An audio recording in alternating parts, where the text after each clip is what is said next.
Boy Scout advancement was an idea that didn't begin in America.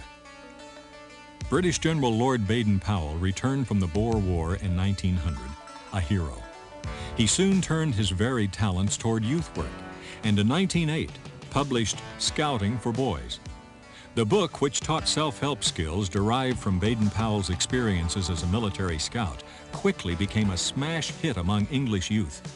This was the beginning of the World Scouting movement. Baden-Powell saw the potential of scouting as a unique way of teaching. He believed deeply in the ability of young people to become their own teachers, deriving their lessons directly from nature and in the camaraderie of other youth.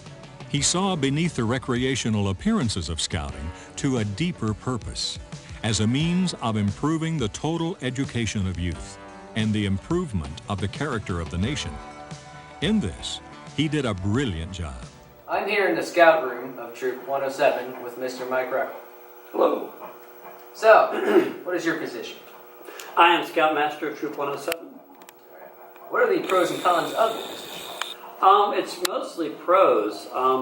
The biggest pro is working with the youth. They come in at age 10 or 11, and they're young and they're kind of ungainly and know nothing about the outdoors and leadership. And when they leave at age 18, they've learned to be leaders. They've learned to be able to survive in the outdoors, and we've turned them into men of character. We've done our job. So that's the biggest joy. Yeah, well, those skills seem very important, but could you explain to our audience as to why they are? We work on leadership. We work on leadership skills as part of our program because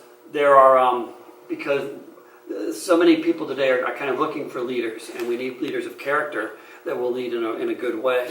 And so we teach not only how to lead, but how to lead with character, how to make good decisions, how to live with a good set of ethics and moral character, and as well we teach outdoor skills. What hooks the kids is learning how to camp in the outdoors, getting to cut down trees and burn them up, and run around in the woods. That's kind of the hook that gets them involved.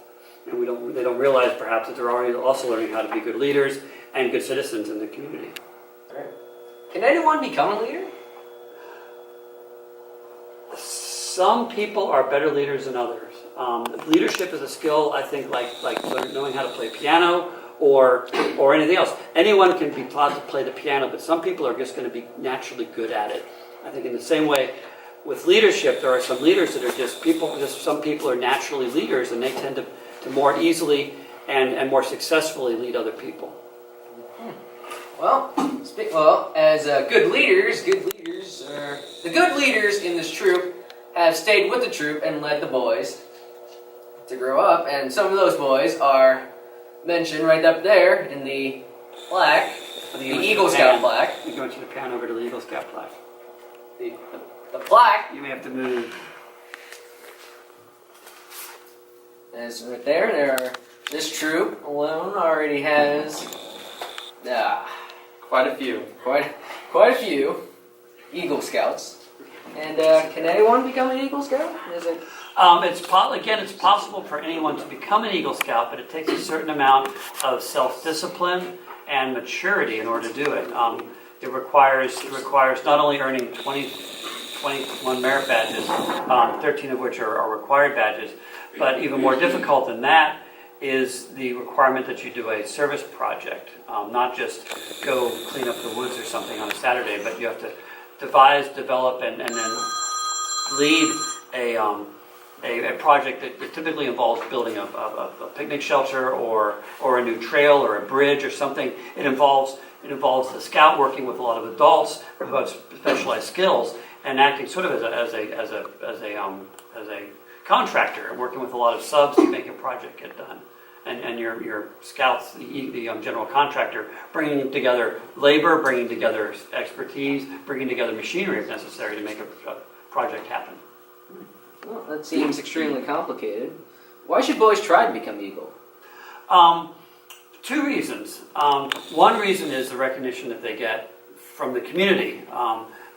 Many business leaders have told us that Eagle Scouts get an automatic second look on their resumes when they're applying for jobs. They get an automatic 2-grade up in the military when they apply for the military. And so there's that, but more importantly, you get a set of skills that are useful for life. As I was telling someone just today, being an Eagle Scout is more an explanation than anything. It's like when you're able to tie the tarp on the truck, or you're able to stop the bleeding of a guy along the side of the road, or you're able to organize people and get them to do something quickly in an emergency.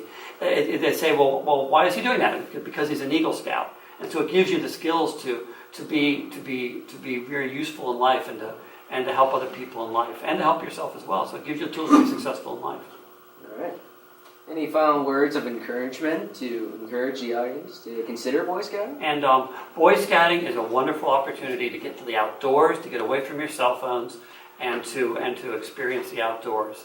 And you learn leadership, you learn all kinds of neat skills, but you also just get outdoors and get to do a lot of fun stuff: rappelling, climbing, whitewater rafting, horseback riding, shooting shotgun and rifles. A lot of stuff because people don't typically get to do in their everyday normal lives. It gives you a chance to do a lot of neat fun stuff. So there's the outdoor excitement and adventure, and then there's the skills you learn as well in first aid and civics and just how to be successful in life. And so it makes a person a well-rounded person by the time they get done with scouting.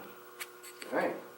Well, thank you, sir, for your well-spoken words. You're quite welcome, Andy. Scout handshake. There we go.